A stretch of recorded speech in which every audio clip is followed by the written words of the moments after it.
Greens candidate for Higgins, Sonya Semmens. All the way, hang on. Alright, 2 hands on the wheel. Okay, you can start down. Come down. Physically a recoverable situation, isn't it? Yeah, you alright? No, I'm great. That was amazing. Alright, let's just go up a bit further. Hit it.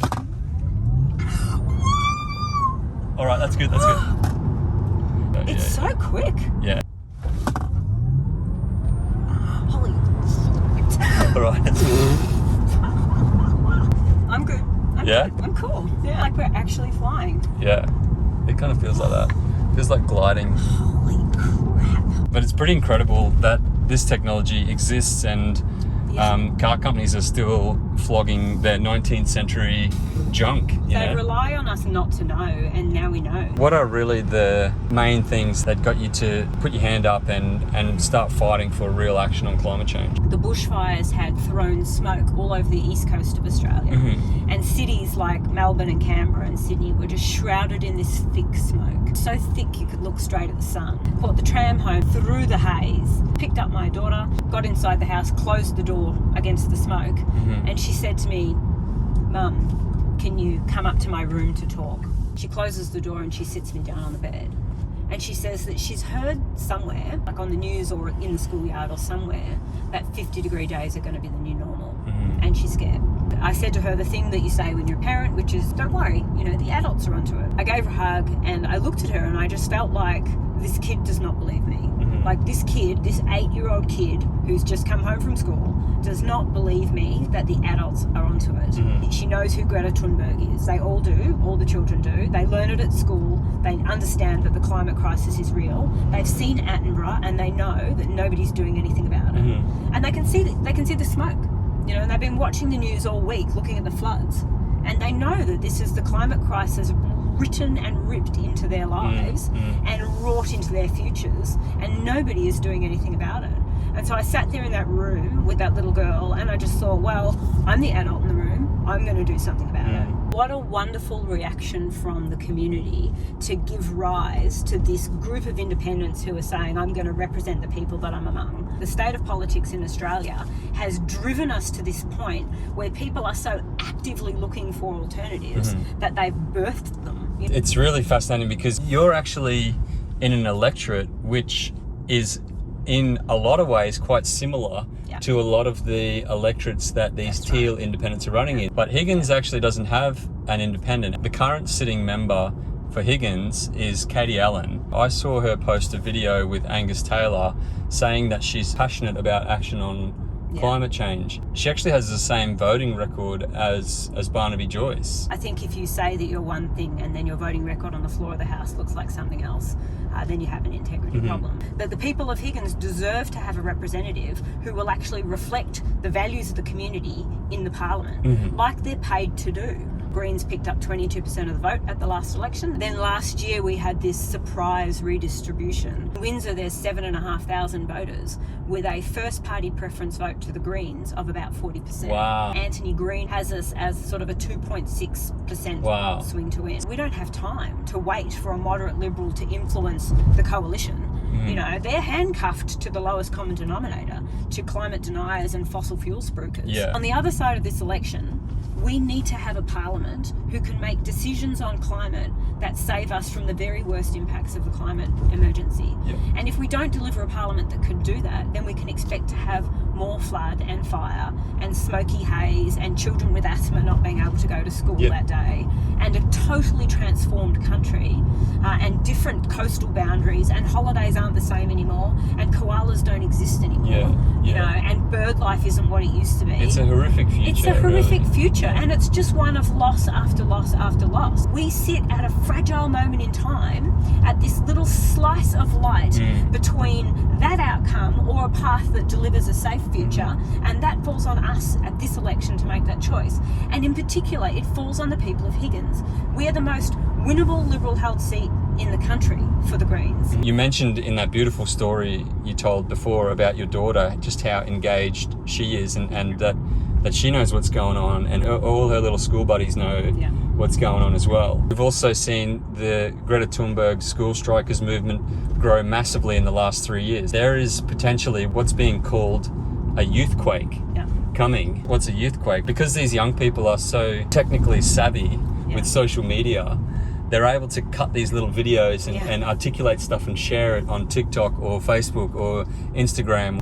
And they're able to spread information super quickly. There was a short clip on TikTok, Scott Morrison's Cole speech, overlaid with these horrific footage of the fires and the floods. 2 million views. That's one young person who's just reached millions of people. There's the potential, as we get closer to the election, for the youth really to rise up and start using social media. Who knows what's going to happen then? Yeah, that's right. I think that will happen, and I think it'll happen because the young people they're spin-proof. They can spot bullshit a mile off, and all this government knows how to do our photo ops and marketing, right? And they're going, first of all, viscerally, don't touch my hair, and they're going, second of all, I'm going to reach 2 million people with the emotional response that I have to what you're not doing to stop the climate crisis that's going to impact my life. I just had a young woman 2 days ago who came up and said, I'll take a flyer, and she must have been, 20, and she came up to me and she said, I'll take a flyer. I've never been very political, but I feel like it matters all of a sudden. And I said to her, absolutely it matters. And for a person her age, it might feel like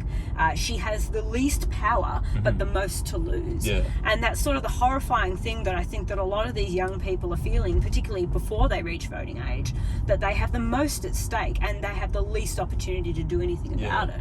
But I say to them that they're also the solution. They're the solution because they can swing an election. Totally. In my seat of Higgins, there are 16,000 young people and first-time voters at this next election. That is more than enough people to overthrow the entire government. With one extra Greens MP in the lower house, the Liberal Party is out. All the technology is there. It has been there for a long time.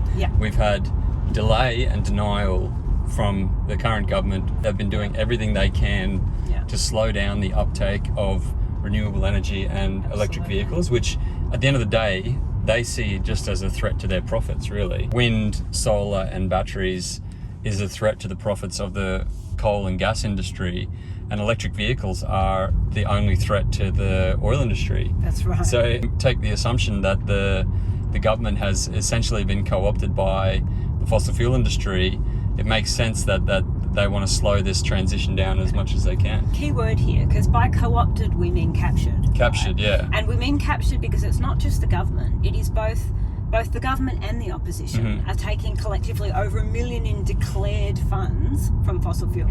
And we know that over the last decade there's another $1 billion in dark money, in undeclared funds. So this isn't just they're being lobbied and it's having influence. It's they are captured by fossil fuel and they are therefore incapable of making a decision that is separate from their relationship to fossil fuel. We've arrived at the point in Australia's history where the only safe parliament is a parliament with Greens and the crossbench holding the balance of power. Like, we are beyond the time in which you can have a majority government and it be either Labor or Liberal, and for that to be a safe government. It is no longer a safe government, not only for our children's children or even our children, but for us. It is no longer safe for us. If you'd told me 20 years ago that we'd be at this position now, I wouldn't have believed you, but here we are. The best time to act on climate change was 20 years ago. The next best time is now. That's right. And I think once the population mobilizes around this, it can happen quite quickly. We've also been led to believe that the transition to clean technology is going to take decades. Well, I think that's complete bullshit. No. And actually, if we mobilize, we can build out this technology within a couple of years and get the bulk of it done. Those decades are behind us. We've been talking about clean tech for decades. So we've now reached critical mass and it's just, all the ducks are lined up and we're ready to go. The big takeout is that when we get to 100% electric vehicles in our cities, it's going to be the first time that we've had pure clean air in our cities for over 100 years. There's not a person alive on the planet today who has lived in a city with pure clean air, but that's what we have the potential of achieving if we go for it. Yeah, well, I think that's just extraordinary.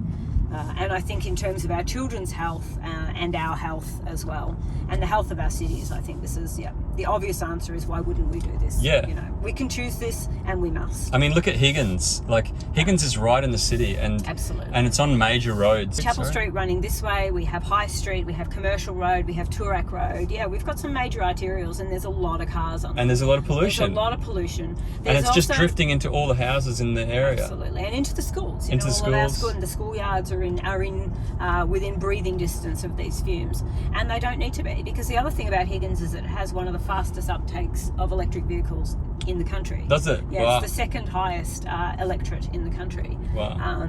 You know, and whenever I talk to people about electrification, and it's like they've all already read Saul Griffith. Everyone's yeah. like well across the lexicon. He was sitting in that seat a Yes, few months indeed, ago. he was. What a legend.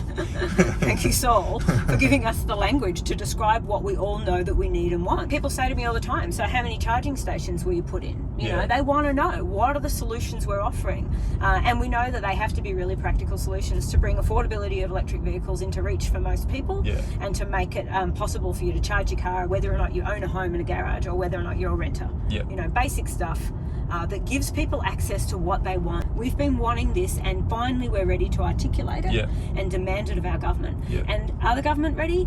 Not even close. No. They're still ignoring it. Close. Yeah, Pretending it's not happening. Talking about tech that's outdated, and these sort of futuristic unicorns of carbon capture and storage that are, as we know, defy the laws of thermodynamics. Yeah. And you know, it's too late. It's too little, too late. Yeah. So people need solutions, and that's what I love about the Greens. They have 30 years of history in writing legislation that offers solutions.